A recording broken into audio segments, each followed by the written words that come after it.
আসসালামু আলাইকুম। এটিএন বাংলা সংবাদে সবাইকে স্বাগত জানাচ্ছি নাবিলা রহমান। সব ধরনের বাধা কাটিয়ে মানুষের ভোটাধিকার প্রতিষ্ঠায় বড় চ্যালেঞ্জ বলে জানিয়েছেন নবনিযুক্ত প্রধান নির্বাচন কমিশনার এএমএম নাসির উদ্দিন। তবে কোনো চ্যালেঞ্জকে ভয় পান না উল্লেখ করে সিইসির দায়িত্বকে তার সুযোগ হিসেবে দেখছেন তিনি। সঠিকভাবে দায়িত্ব পালন করে তরুণ বিপ্লবী সহ সাধারণ মানুষের প্রত্যাশা কড়ায় গণ্ডায় বুঝিয়ে দেবেন বলেও জানান সাবেক এই সচিব। বিস্তারিত একরামুল হক সায়েমের রিপোর্টে। রাষ্ট্রপতি নিয়োগ দেওয়ার পর সাংবাদিকদের তাৎক্ষণিক প্রতিক্রিয়া দেন নবনিযুক্ত প্রধান নির্বাচন কমিশনার এএমএম নাসির উদ্দিন। বলেন, মানুষের বহুল প্রত্যাশিত সুষ্ঠু ও গ্রহণযোগ্য নির্বাচন আয়োজনে নিজের দৃঢ় অঙ্গীকারের কথা। আল্লাহ তাআলা হ্যাজ গিভেন টু মি যে এই দেশকে এই বয়সে এসে কিছু দেওয়ার জন্য আল্লাহ তাআলা একটা বড় সুযোগ দিয়েছেন। আমি এটা আমাদের ডক্টর মোহাম্মদ ইউনূস সাহেবের মতো করে দেখি। উনি বারবার করে বলছেন যে এই সুযোগ আসছে দেশের জন্য, এই সুযোগ হেলায় হারাবেন না, এই সুযোগ হারালে কিন্তু আর এরকম সুযোগ পাওয়া যাবে না। আমি সেটাকে অপরচুনিটি হিসেবে দেখি। দ্রুত সুষ্ঠু নির্বাচন আয়োজনে নির্বাচন কমিশনকে প্রস্তুত করবেন বলে জানান তিনি। তবে প্রস্তুতি নিতে ঠিক কত সময় লাগবে তা এখনই বলতে চাননি নবনিযুক্ত সিইসি। এটা আমি বুঝে নেই, আমি যাই না, আমার দায়িত্ব নেই, নিয়ে মানুষজনকে চিনি, কথাবার্তা বলি, আমি বুঝতে পারবো। তো আমরা তো বোকা না। আমি স্বাস্থ্য মন্ত্রণালয় থেকে 1,73,000 কর্মকর্তা কর্মচারী এবং বাংলাদেশের বিশিষ্ট লোকজন সব ডাক্তার বুঝেন না কথা। এখন যে পরিস্থিতি আছে তাতে জাতীয় নির্বাচন দিতে আপনার কত সময় লাগতে পারে কি মনে হচ্ছে? এটা নির্ভর করবে আমি গিয়া ওখানে কি কি চেঞ্জ করা দরকার, সংস্কার করা, এটা আগে বুঝতে হবে। একটা জিনিস বলে না, ইলেকশন করাটা শুধু ইলেকশন কমিশন একা পারে না। কারণ ইলেকশনটা করবেন আপনি কার জন্য? যদি এমন করবেন পার্লামেন্ট ইলেকশন যদি হয়, ওখানে কয়জন এমপি নির্বাচিত হবে, এটা যদি চেঞ্জ হয় তাহলে তো আপনাকে ইলেকশন সেভাবে করতে হবে, তাই না? যদি হয় ভোটের ধরন যদি কি প্রপোর্শনাল রিপ্রেজেন্টেশন হবে না, অন্য ধরন হবে, ফার্স্ট পাস দ্য পোস্ট হবে, তাহলে সেভাবে প্রস্তুতি নিতে হবে। বিএনপির পক্ষ থেকে তার নাম সার্চ কমিটিতে সুপারিশ করা হয়েছে কিনা এই বিষয়টি সাংবাদিকরা সামনে আনলেও সাবেক আমলা বলেন, কোনো দলের প্রতি তার দুর্বলতা নেই। আমি নিশ্চিতভাবে জানি সবাই এক দলের সমর্থন না। ওখানে ভোট দেওয়ার সময় কেউ ওই দলে দিয়েছে, কেউ ওই দলে দিয়েছে, কেউ ওই দলে দিয়েছে, এই দলে দিয়েছে। আমার কাজের কোনো অসুবিধা হয়নি। এছাড়া নির্বাচনে আওয়ামী লীগ ও সমমনা দলগুলোর অংশগ্রহণ করা না করার ইস্যু সময় ঠিক করে দিবে বলে মনে করেন তিনি। এটা নিয়ে তো বিতর্ক হচ্ছে, আপনারা দেখতেছেন বিভিন্ন জায়গায়। বিতর্কের একটা ফয়সালা হোক, আমরাও দেখি, আপনারাও দেখেন। একটা মীমাংসায় তো আসবে, এদিকে হোক আর ওদিকে একটা মীমাংসায় তো আসবে, ফয়সালাটা হোক। এবং আমি এই মুহূর্তে এই ব্যাপারে কোনো মন্তব্য করতে চাই না। আপনার কাছে স্যার কোন বিষয়টা মনে হয় যে যেহেতু তাদেরকে ফ্যাসিবাদের দল বলা হচ্ছে, তো তাদেরকে বাদ দিয়ে নির্বাচন করাটা ঠিক হবে, নাকি স্যার তারা নির্বাচন করুক, জনগণ তাদেরকে কতটুকু মূল্যায়ন করে তাদের একটা পরীক্ষা হয়ে যাক? না, সেটা আমার এই মুহূর্তে আমি কোনো মন্তব্য করতে চাই না। আমি বললাম তো এটা একটা ফয়সালা হবে তো নিশ্চয়ই।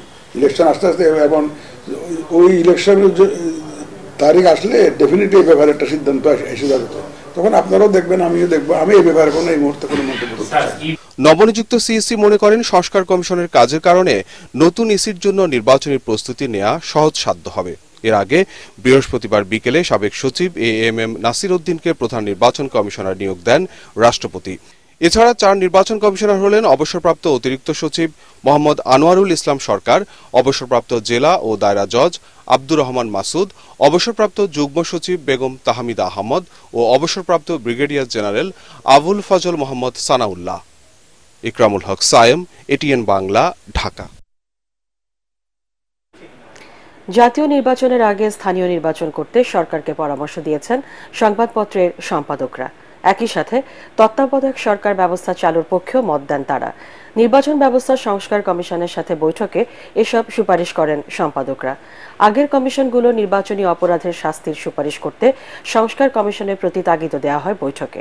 রাসনা দাসের রিপোর্ট।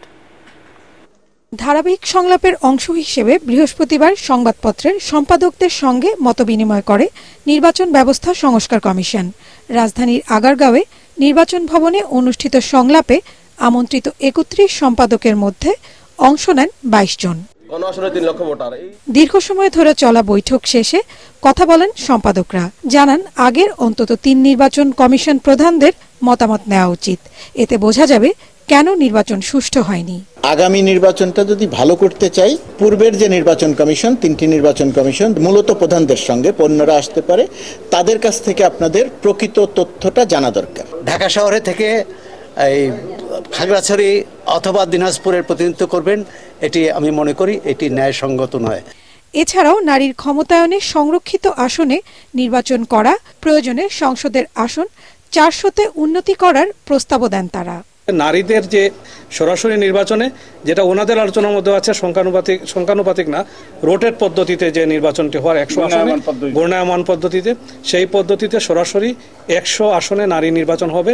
দলীয় সরকারের অধীনে যেভাবে নির্বাচন আমরা অতীত অভিজ্ঞতা থেকে দেখেছি যে নির্বাচনকে যেভাবে প্রভাবিত করা হয়, সেই প্রভাবিত করার যেন কোনো সুযোগ না তৈরি হয়, সেদিক থেকে লক্ষ্য রাখতে হবে। নির্বাচন ব্যবস্থা সংস্কার কমিশন প্রধান জানান, সকলের পরামর্শ গুরুত্বের সঙ্গে নেওয়া হচ্ছে। অনেকগুলো গুরুত্বপূর্ণ সুপারিশ তারা করেছেন। সরাসরি ভোটের মাধ্যমে কনস্টিটিউয়েন্সি যেন থাকে, এটা তত্ত্বাবধায়ক সরকার ব্যবস্থাটা যেন থাকে, স্থানীয় সরকার নির্বাচনটা যেন জাতীয় নির্বাচনের আগে হয়, এই কথাগুলো বলেছেন।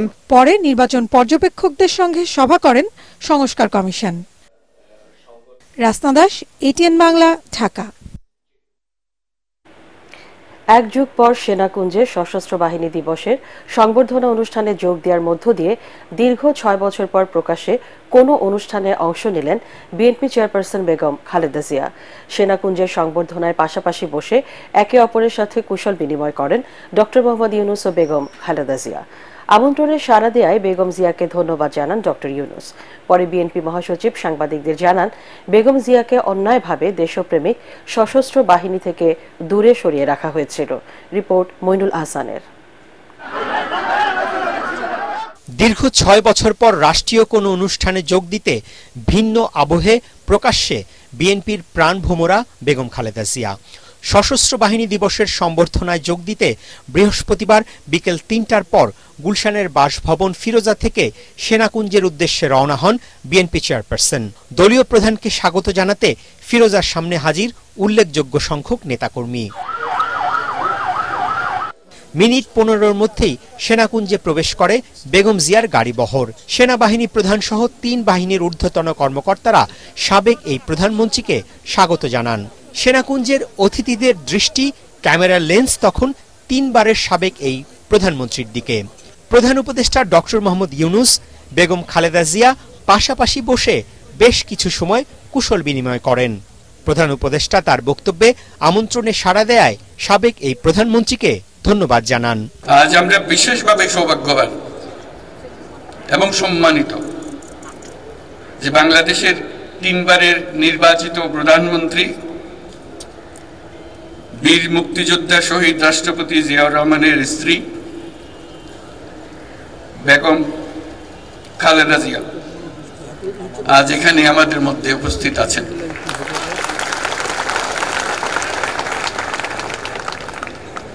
এক যুগ ধরে তিনি এই মহাসম্মেলনীতে অংশগ্রহণ করার সুযোগ পান নাই, আজকে সুযোগ পেয়েছেন। আমরা সবাই আনন্দিত এবং গর্বিত যে আমরা এই সুযোগ দিতে পেরেছি।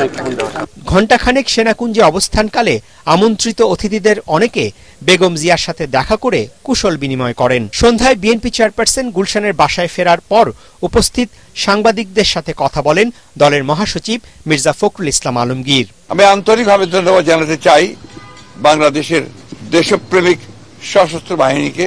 এর আগে 2012 সালে সবশেষ সশস্ত্র বাহিনী দিবসের অনুষ্ঠানে অংশ নিয়েছিলেন বেগম জিয়া। মইনুল আহসান, এটিএন বাংলা, ঢাকা।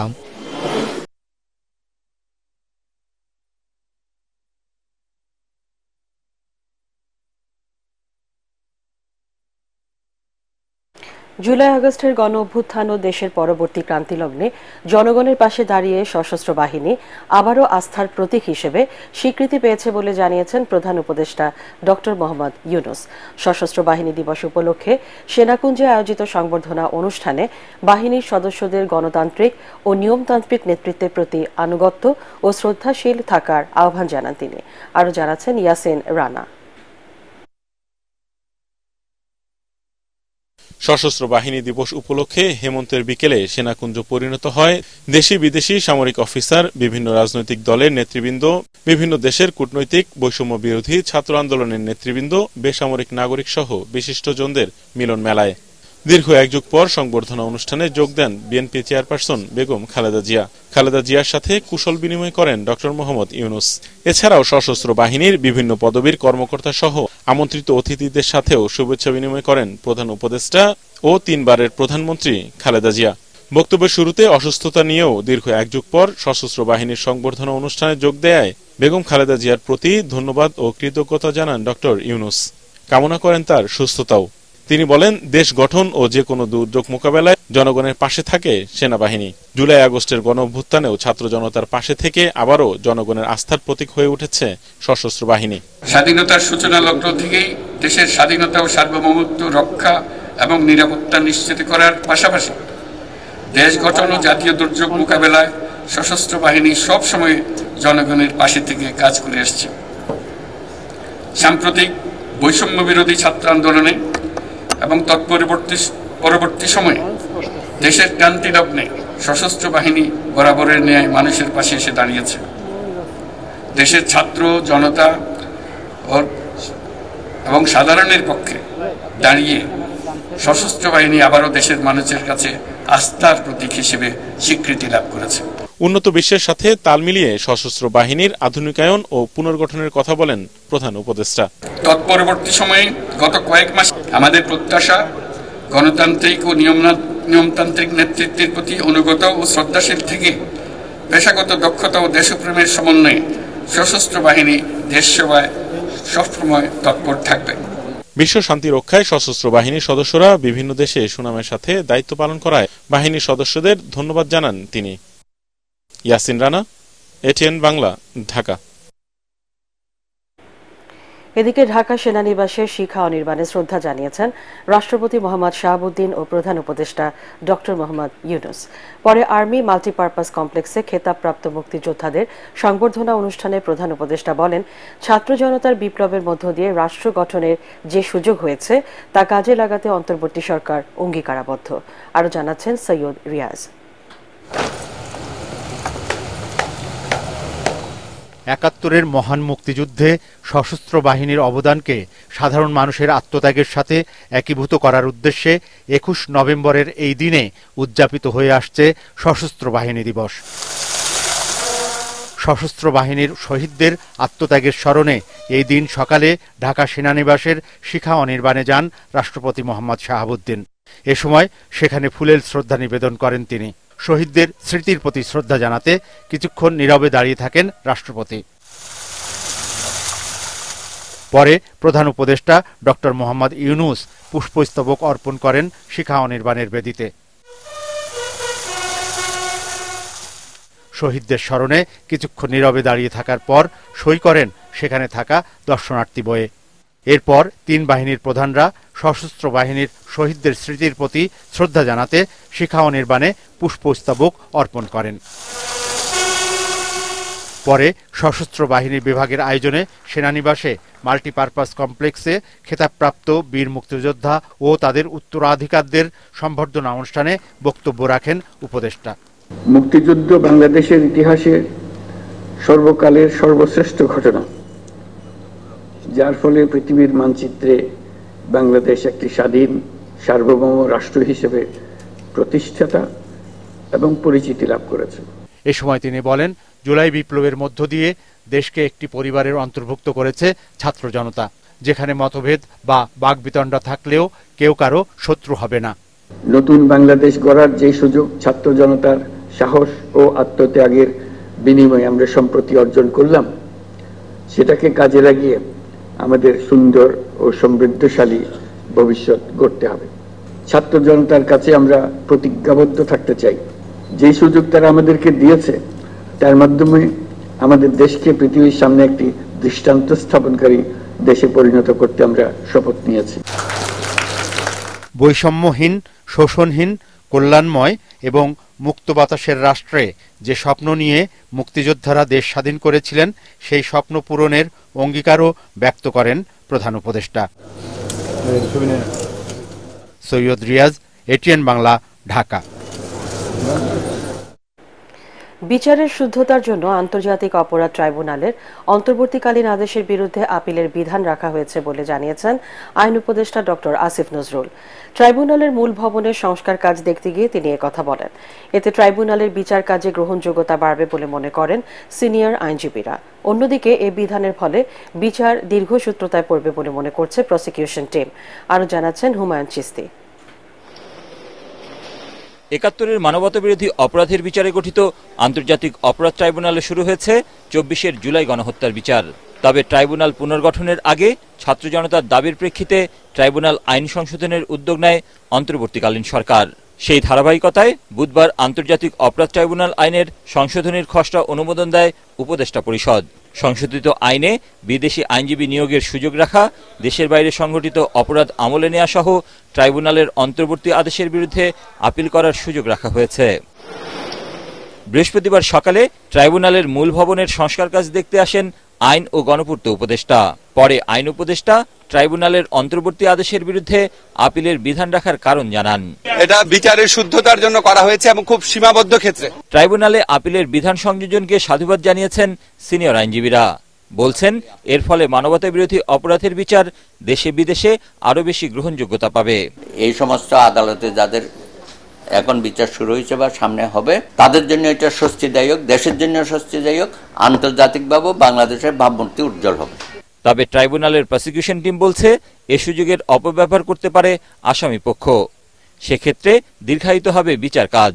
অ্যাবিউজ করার একটা সম্ভাবনা থাকে, যেমন কোনো ইলমোটিভ থাকতে পারে, বিচার প্রক্রিয়াকে দীর্ঘায়িত করার জন্য কোনো আদেশের বিরুদ্ধে তারা যেতে পারে। আর একটা বিষয়, যখন অ্যাপিল ডিভিশনে যখন কোনো বিষয় পেন্ডিং থাকে তখন এটা সাবঅর্ডিনেট কোর্ট সাধারণত ইন্টারফেয়ার করেন না। আন্তর্জাতিক অপরাধ ট্রাইব্যুনালের আগের আইনে আসামিরা শুধুমাত্র রায়ের বিরুদ্ধে আপিল করার সুযোগ পেতেন। হুমায়ুন চিস্তি, এটিএন বাংলা, ঢাকা।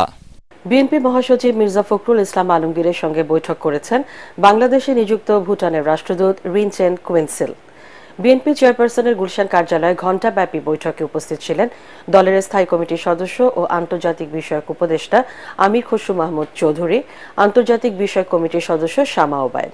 পরে সংবাদ সম্মেলনে আমির খসরু জানান, ভুটান থেকে হাইড্রো ইলেকট্রিক পাওয়ার আমদানি ও দুদেশের মধ্যে অর্থনৈতিক এবং বাণিজ্যিক সম্পর্ক বাড়ানোর বিষয়ে আলোচনা হয়েছে।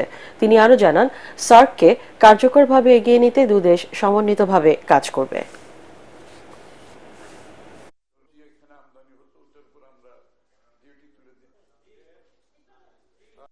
ভুটান থেকে ওনারা প্রস্তাব করেছেন আগামী দিনে হাইড্রো ইলেকট্রিক পাওয়ার বাংলাদেশে রপ্তানি করার সুযোগ আছে, ওনারা সেদিকে নজর দেবেন। আমরাও বলেছি আমরা একসাথে কাজ করার এখানে সুযোগ আছে, কারণ ভুটানের হাইড্রো ইলেকট্রিক পাওয়ারের সক্ষমতা আছে প্রায় 30,000 মেগাওয়াটের মতো। ভুটানের সাথে আমাদের সার্কের যে বিষয়টা সেটা গুরুত্ব পেয়েছে এবং এটাকে আরো কার্যকরভাবে আমরা কিভাবে এগিয়ে নিয়ে যেতে পারি। সুযোগ পেলে শেখ হাসিনার পক্ষে আইনি লড়াইয়ে নামতে চান আইন ও সালিশ কেন্দ্রের চেয়ারপারসন এবং সিনিয়র আইনজীবী জেড আই খান পান্না। সাবেক অতিরিক্ত অ্যাটর্নি জেনারেল মেহেদী হাসান চৌধুরীর জামিন স্থগিতের বিষয়ে সাংবাদিকদের ব্রিফ করতে গিয়ে তিনি একথা জানান। এ সময় গণমামলার সংখ্যা বেড়ে যাওয়ার সমালোচনা করেন তিনি। হুমায়ুন চিস্তির আরেকটি রিপোর্ট। ছাত্র জনতার আন্দোলনে রাজনৈতিক পট পরিবর্তনের পর এ পর্যন্ত সাবেক প্রধানমন্ত্রী ও আওয়ামী লীগ সভাপতি শেখ হাসিনার বিরুদ্ধে কয়েকশো মামলা হয়েছে। এরই মধ্যে তার বিরুদ্ধে গ্রেফতারি পরোয়ানা জারি করেছে আন্তর্জাতিক অপরাধ ট্রাইব্যুনাল। তবে এখন পর্যন্ত ট্রাইব্যুনালে তার পক্ষে কোনো আইনজীবী দাঁড়াননি।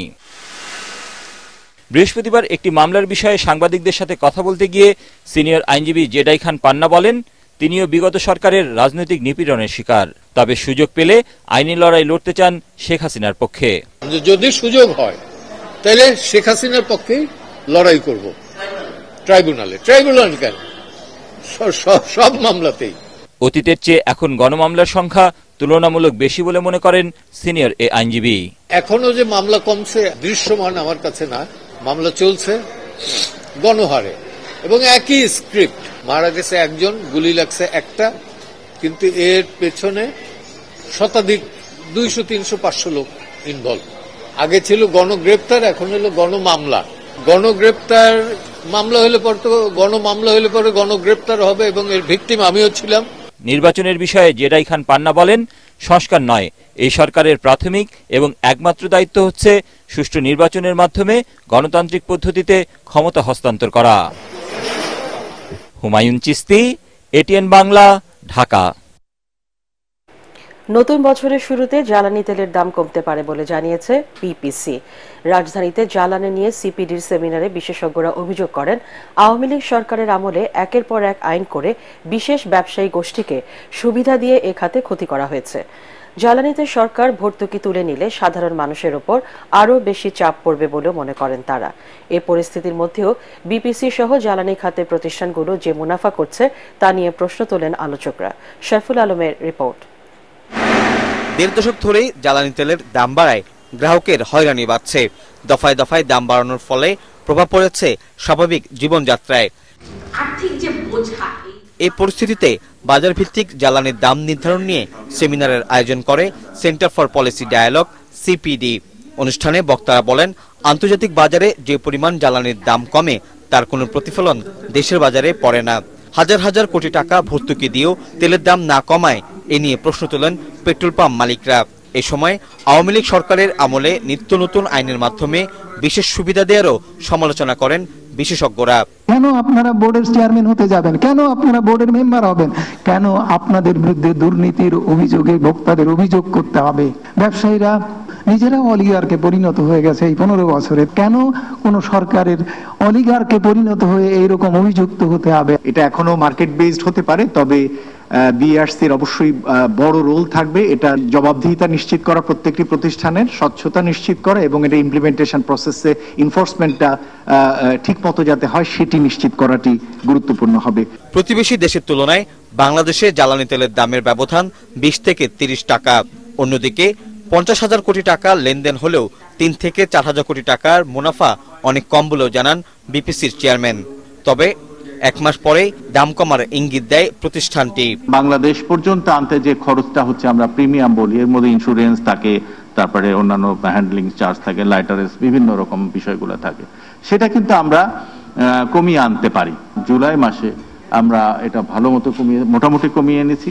আগামী জানুয়ারি থেকে জুন পর্যন্ত যে তেল আসবে সেখানে আরো একেবারে সাবস্টেন্সিয়ালি একটা প্রাইস কিন্তু কমিয়ে আনতে পেরেছি। দেড় দশকে জ্বালানি খাতে যারা অতিরিক্ত মুনাফা করেছে তাদের চিহ্নিত করে ব্যবস্থা নেওয়ার দাবি জানান বক্তারা।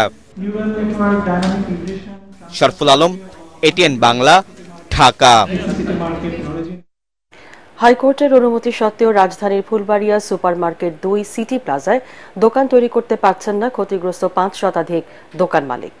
সর্বস্ব বিনিয়োগ করে দীর্ঘদিনেও সিটি প্লাজায় দোকান বুঝে না পাওয়ায় পথে বসেছেন কয়েকশো ব্যবসায়ী।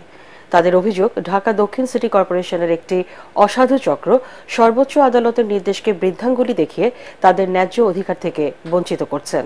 এস.এম. আশরাফের রিপোর্ট। 8 তারিখে দোকানগুলো আমাদের বিনা নোটিশে ভেঙে দেয়। আমরা সবাই পথে বসে যাই এবং ওই মুহূর্তেই তাৎক্ষণিকভাবে আমাদের 2-1 ভাই দোকানদার ভাইরা মারা গেছে হার্ট স্ট্রোক করে। ষাটোর্ধ্ব আমির হোসেন আজ নিঃস্বপ্রায়। তার ভাইও একমাত্র সম্বল দোকান হারানোর শোক সামলাতে পারেননি। এরকম কয়েকশো ব্যবসায়ী ঢাকা দক্ষিণ সিটি কর্পোরেশনের দ্বারে ঘুরছেন সিটি প্লাজায় নিজ খরচে দোকান তৈরির অনুমতি পেতে। 1997 সাল থেকে এই মার্কেটে অস্থায়ী বরাদ্দ নিয়ে ব্যবসা করে আসছিলেন তারা, কিন্তু ফজলি নূর তাপস মেয়র হওয়ার 3 মাসের মাথায় সব দোকান অবৈধ ঘোষণা দিয়ে ভেঙে ফেলেন সেসব। যদিও অভিযোগ আছে এ সব কিছুই তিনি করেছেন দখলদারিত্ব কায়েম করতে। অনলাইনে ডিক্লেয়ার দেয় যে আমরা 930টা বা 950টা দোকান আমরা ভাঙবো যেগুলো অবৈধ। ওখানে উনি আমাদের অবৈধ দোকানগুলি ভাঙতে এসে আমাদের বৈধ দোকান 531টার সাথে ভেঙে ফেলে। তারপর সব জাতির সামনে বিবৃতি দিছে যে আমরা ব্যবসায়ীদের সাথে মাত্র মিটিং করলাম, ওনারা ভুল বুঝতে পারছে, আসলে আমরা কেউই জানি না। উনি নিজে নিজে এটা প্রচার করছে, আমাদের সাথে কথা বলার জন্য 2 মিনিট সময় দেয়নি। হাইকোর্ট ক্ষতিগ্রস্ত ব্যবসায়ীদের পক্ষে দোকান তৈরির অনুমতি দিতে ঢাকা দক্ষিণ সিটি কর্পোরেশনকে আদেশ দিলেও এখনো তা বাস্তবায়ন হয়নি। ওনারা সেই রায়টাকে বৃদ্ধাঙ্গুলি দেখায়, রায়ের পরে ওনারা ওনাদের ক্ষমতার বলে আবার গাড়ি পার্কিংটা ডিক্লারেশন দেয়। এটা বন্ধ করার জন্য আমরা পুনরায় হাইকোর্টের শরণাপন্ন হই। ওখান থেকে আমরা গাড়ি পার্কিংটাকে অফ করার জন্য স্টে করি। স্টের মধ্যে আমাদের পক্ষে আল্লাহর রহমতে ক্ষতিগ্রস্ত ব্যবসায়ীদের পক্ষে রায় আসে। ভ্যাট, ট্যাক্স, ট্রেড লাইসেন্স সবকিছু থাকার পরও দোকান বুঝে না পাওয়ায় উপার্জনের পথ হারিয়ে পরিবার পরিজন নিয়ে পথে বসেছেন ব্যবসায়ীরা। আমাদের 2-1 ব্যবসায়ী আছে যারা এটার শোক সহ্য করতে পারে নাই, জীবন মৃত্যুর সন্ধিক্ষণও আছে। সিটি কর্পোরেশন যাতে আমাদেরকে খুব দ্রুত সহযোগিতা করে এবং আমাদেরকে অনুমোদন দেয় আমাদের দোকানগুলি নিজ খরচে বানায় নেওয়ার জন্য। এসব নিয়ে কথা বলতে একাধিকবার সিটি কর্পোরেশনের প্রধান নির্বাহী, প্রধান সম্পত্তি কর্মকর্তার সাথে যোগাযোগের চেষ্টা করা হলেও তাদের সাড়া পাওয়া যায়নি। কাঙ্ক্ষিত নম্বরটিতে এই মুহূর্তে সংযোগ দেওয়া সম্ভব হচ্ছে না। SM Ashraf, ATN Bangla, Dhaka. সাবেক প্রধানমন্ত্রী শেখ হাসিনাকে ভারত থেকে দেশে ফেরাতে এখনো কোনো দাপ্তরিক নির্দেশনা পররাষ্ট্র মন্ত্রণালয়কে দেয়া হয়নি বলে জানিয়েছেন মুখপাত্র তৌফিক হাসান। মন্ত্রণালয়ের সাপ্তাহিক ব্রিফিংয়ে তিনি বলেন, ডিসেম্বরে ঢাকায় হতে যাওয়া পররাষ্ট্র সচিব পর্যায়ের 2 দেশের কূটনৈতিক বৈঠকে এই বিষয়ে আলোচনার সুযোগ রয়েছে। আওয়ামী লীগকে নিষিদ্ধ না করতে কোনো দূতাবাস বা দেশের চাপ নেই বলেও জানান এই কর্মকর্তা। তিনি আরও বলেন, ভারতের বিভিন্ন গণমাধ্যমে বাংলাদেশকে নিয়ে অপপ্রচার কাম্য নয় বলে ঢাকায় দেশটির হাইকমিশনকে জানানো হয়েছে। এটা একটা রাজনৈতিক বিষয়, কাজেই সর্বোচ্চ পর্যায় থেকে যখন আমাদেরকে নির্দেশনা দেওয়া হবে আমরা তখনই কাজ করব। আর আমরা হয়তো এই এফওসি যেটা সামনে হতে যাচ্ছে সেখানেও কিন্তু হয়তো এই বিষয়ে আলোচনা করার অবকাশ থাকবে, তখন হয়তো জিনিসটা আরো ক্লিয়ার হবে যে আমরা আসলে এই বিষয়টা কিভাবে দেখছি বা কি চাই।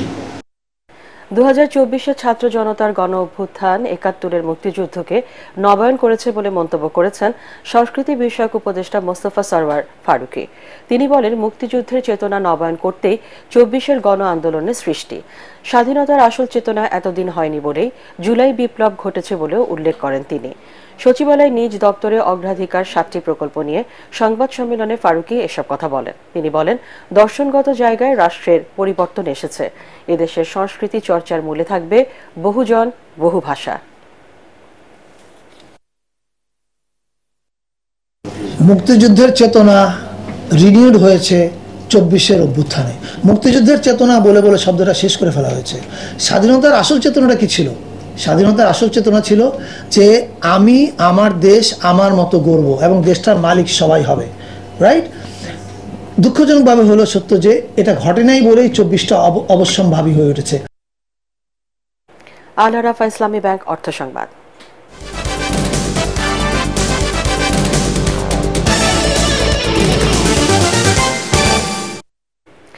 মার্সেল ফ্রিজ কিনে গাড়ি পেলেন ঢাকার উত্তরখানের আনিসুর রহমান।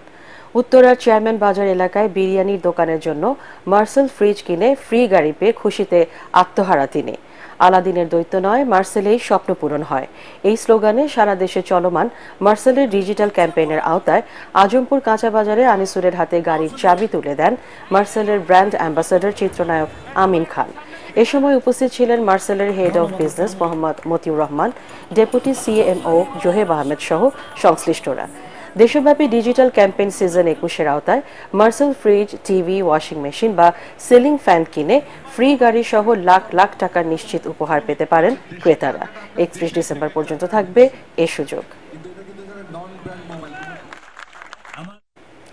আল আরাফা ইসলামী ব্যাংকের স্থায়ী অস্থায়ী কর্মকর্তা কর্মচারীদের মেধাবী সন্তানদের শিক্ষাবৃত্তি দেয়া হলো। অনুষ্ঠানে এসএসসি পরীক্ষায় উত্তীর্ণ শিক্ষার্থীদের এককালীন 50,000 টাকা বৃত্তি দেওয়া হয়। সকালে ব্যাংকের প্রধান কার্যালয়ে বৃত্তি প্রদান অনুষ্ঠানে প্রধান অতিথি ছিলেন ব্যাংকের ব্যবস্থাপনা পরিচালক ও সিইও ফরমান আর চৌধুরী। অন্যান্যের মাঝে উপস্থিত ছিলেন ব্যাংকের উপব্যবস্থাপনা পরিচালক মোহাম্মদ নাদিম, মোহাম্মদ আবদুল্লাহ আল মামুন সহ অভিভাবকরা।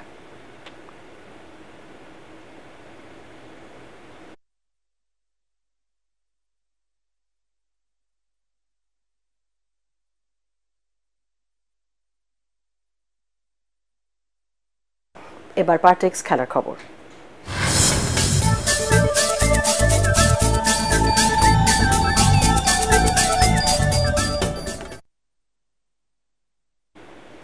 সবাই সেরাটা দিতে পারলে আয়ারল্যান্ডের বিপক্ষে সিরিজ জেতা সম্ভব হবে বলে মনে করেন শারমিন আক্তার সুপ্তা।